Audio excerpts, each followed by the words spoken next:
जोडून आलेल्या सुट्ट्या म्हटलं की कोकणामध्ये सगळ्या समुद्रकिनाऱ्यावर प्रचंड गर्दी उसळलेली असते. अशा वेळी जरा कमी वर्दळीचा समुद्रकिनारा आपल्याला पाहिजे असतो. हे असे शांत आणि माणसांची लगबग नसणारे किनारे मला नेहमी खुणावतात आणि मग तिथे गेल्यावर मिळणारा अनुभव, सागराची साध नेहमी सुखावणारी असते.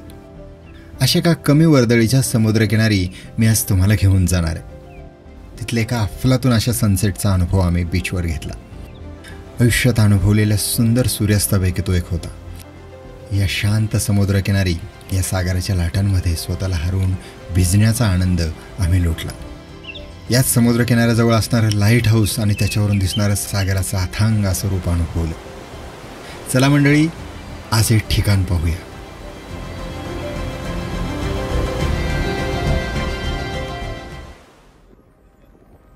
जूनच्या उकाड्यात कर्देवरून खाडीच्या पुलावरून आंजर्ले गावानंतरच्या लागणाऱ्या एका बीचच्या रिसॉर्टसमोर गाडी थांबली.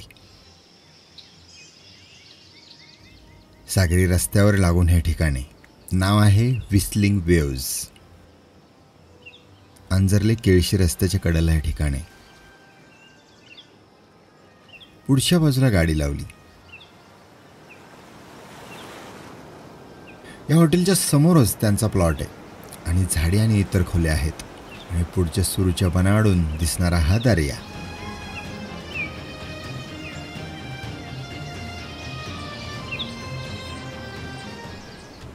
विस्तीर्ण किनारा, सतत कानी पडणारी लाटांची गाज. इथे पोचलो आणि जेवण करून 4:30ला आम्ही बाहेर पडलो. मंडळी, आपण एका सुंदर ठिकाणी आलोय आणि हे ठिकाण कुठलं हे तुम्हाला कळेलच आता थोड्याच वेळात. माझ्या मागे फक्त बघा. Yes, light house. हे नवीन आंजर्ले लाईट हाऊस पाहायला आलो. आत आलो. 4 ते 5:30 या वेळेत 20 रुपये तिकीट देऊन आपण हे पाहू शकतो.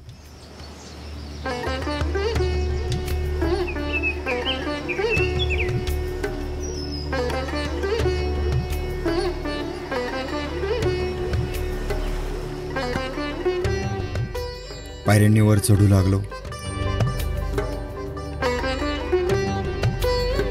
इथे भरपूर पायऱ्या चढाव्या लागतात, त्यामुळे ज्येष्ठ नागरिक पहिल्या टप्प्यावरच थांबणं पसंत करतात.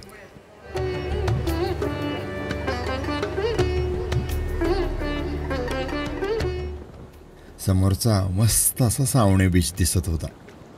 समोरच्या पाण्यावरच्या ढगांमधून आलेला प्रकाशाचा झोत दिसला. मग आणखी वरवर चालत दीपगृहाच्या अगदी टोकाला पोचलो. लोखंडी शिडीवरून वर आलो. मंडळी, कोकणाला 720 किलोमीटर लांबीची किनारपट्टी लाभली आहे. त्यामुळे किनारपट्टीवरून असंख्य अशी दीपगृह म्हणजे लाईट हाऊस आहेत. मग नक्की कशी असते व्यवस्था या दीपगृहांमध्ये? तर दिव्यांची फिरती यंत्रणा असते. मग याच दिव्यांना परावर्तित करणारे आरसे आणि प्रकाश दूरवर पोचवणारी भिंग यांच्या सहाय्याने समुद्रात दूरवर प्रकाशाचा हा झोत पडत असतो. या दिव्यांना इन्व्हर्टर बॅकअपही ठेवावा लागतो. समुद्रातील बोटींना, जहाजांना रात्रीच्या वेळी अचूक स्वतःचं स्थान कळावं, दिशा कळावी, वादळाची सूचना मिळावी म्हणून या दीपगृहांचा हा दीपस्तंभ मार्गदर्शन करत असतो. एकदम लाईट हाऊसचा टॉप.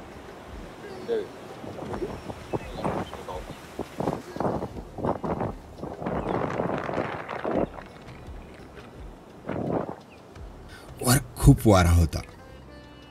या वरच्या भागातून समुद्राचं रम्य आणि विस्तीर्ण असं नजरेत भरणारं रूप दिसतं. तो छान असा नजारा पाहिला.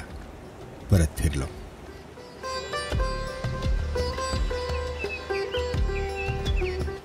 हे लाईट हाऊस बघून झाल्यानंतर मग केळशी रस्ता पकडला आणि 5 ते 6 किलोमीटरची एक लॉंग ड्राईव्ह करून आलो.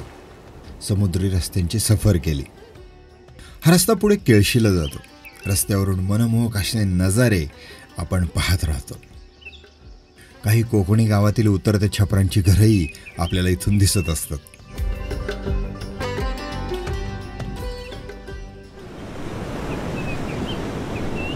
हे सगळं करून आम्ही पुन्हा व्हिस्लिंग वेव्सला आलो.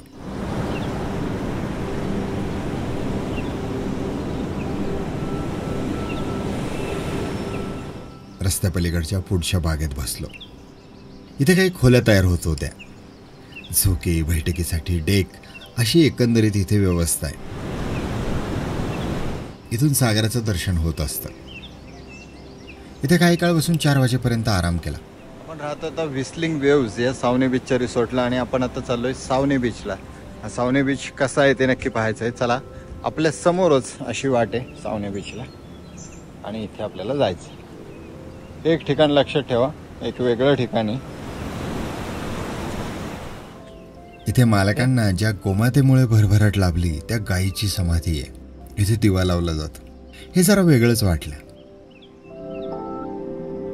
चला,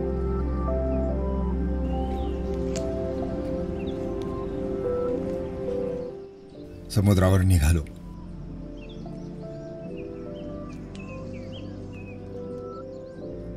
या पुलावरून पलीकडे गेलो.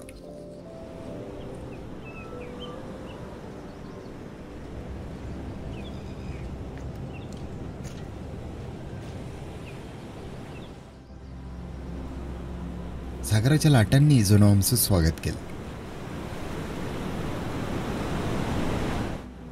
अंजरलेपासून अथांग असा पसरलेला हा किनारा दिसत होता. मऊ रेतीतून लाटांकडे आलो.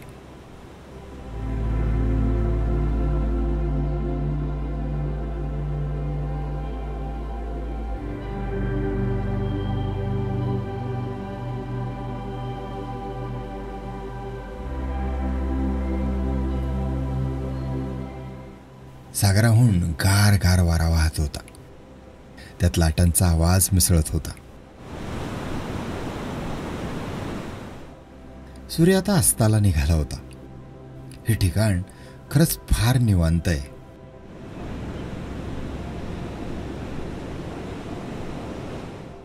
संध्याकाळचे जा सोनेरी असं म्हणतात.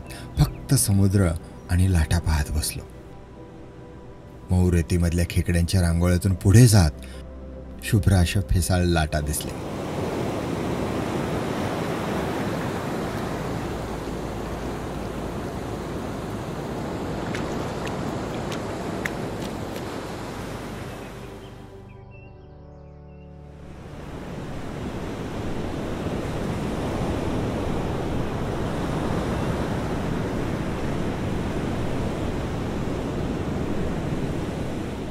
राम राम मंडळी, सोमनाथ नागोडे चॅनलमध्ये तुम्हा सर्वांचं पुनश्च एकदा स्वागत. आपण आलोय आता सुंदर अशा सावने बीचला. सावने बीच कधी ऐकलं नाही का? ऐकलं नसण्याची शक्यता जास्तच आहे, कारण खूप कमी लोकांना हा बीच माहिती आहे. सावने बीच नक्की आहे तरी कुठं? तर दापोलीमध्ये सुंदर असा अंजर्ले बीच सर्वांनी ऐकलाय. अंजर्ले गाव, अंजर्ले बीच, कड्यावरचा गणपती सर्वांनाच माहिती आहे. या अंजर्ले बीचला लागूनच एक दुसरा बीच आहे, तो म्हणजे सावने बीच. अंजर्ले गाव पार करून आपण, अंजर्ले बीच पार करून आपण एक लाईट हाऊस कडे येतो आणि लाईट हाऊस नंतर आपल्याला हा सावने बीच आहे. सावने बीच वरती व्हिस्लिंग वेव्ज नावाचं एक छोटंसं रिसॉर्ट आहे, तिथे आम्ही आता राहतोय. याचा विस्तार खूप मोठा आहे. सुंदर असा सावने बीच आहे. खूप कमी गर्दी असते, हे इथलं खास वैशिष्ट्य. या खळखळणाऱ्या लाटांपासून आपली रूम फक्त 5 मिनिटांच्या अंतरावर असते.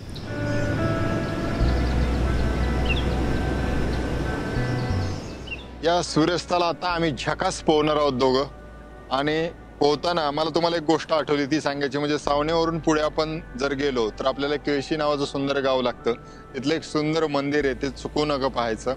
खूप प्रसिद्ध असं मंदिर आहे. पण या केळशीला जाताना तुम्हाला जो समुद्री सागरी महामार्ग आहे, त्याने गाडी ड्राईव्ह करायला लागते आणि बाजूला समुद्र दिसत दिसत मस्त अशा रोडने आपण ड्राईव्ह करत राहतो. त्याची मजा काही वेगळीच आहे. मग तुम्हाला छान छान कोकणी गावं लागतात. आडे असेल किंवा पाडले असेल, पाडले बीच पण पाहू शकता तुम्ही. सावने बीच एन्जॉय करूया. चला मस्त असे सावने बीचवर.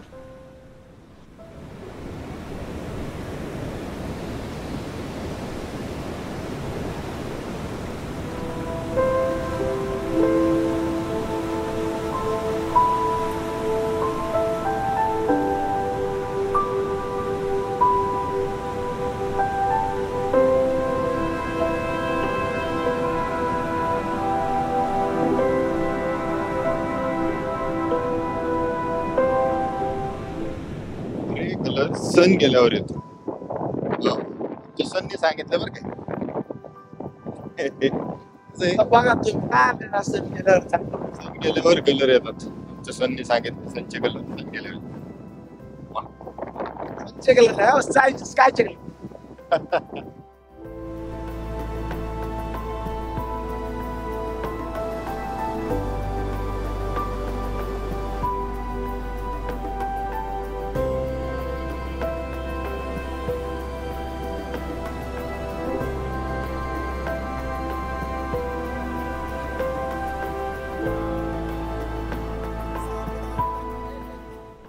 मग काय मस्तीची वेळ झाली.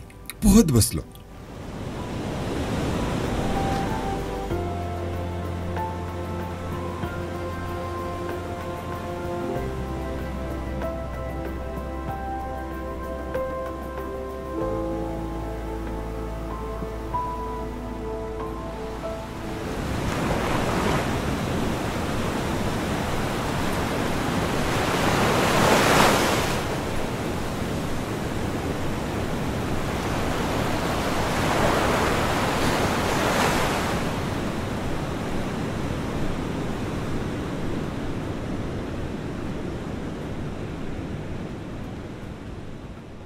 बऱ्याच वेळाने रूमवर परतलो.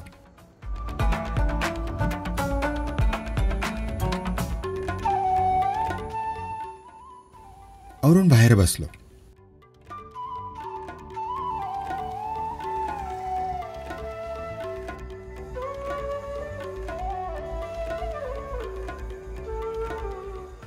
इथे खेळण्याचं साहित्य, छोटी लायब्ररी आहे.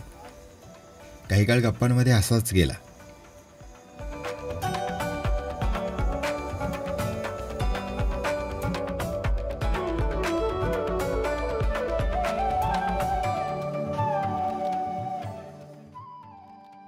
मग जेवण आलं. त्या मंडळी मस्त जेवायला सुरमई थाळी सांगितलेली आहे. कोकणी थाळी आहे. सोलकढी, कढी, सुरमई, कोंबडी फ्राय, कांदा आणि तांदळाची भात. चला करूया सुरुवात. संध्याकाळचं जेवण आहे, जेवूया. सकाळी नाश्ता करून पुण्याकडे घराकडे निघालो.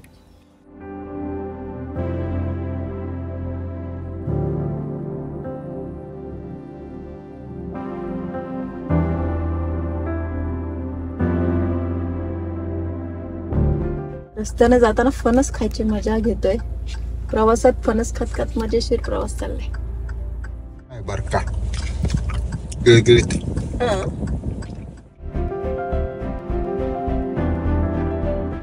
वाटे तिथे जेवण केलं.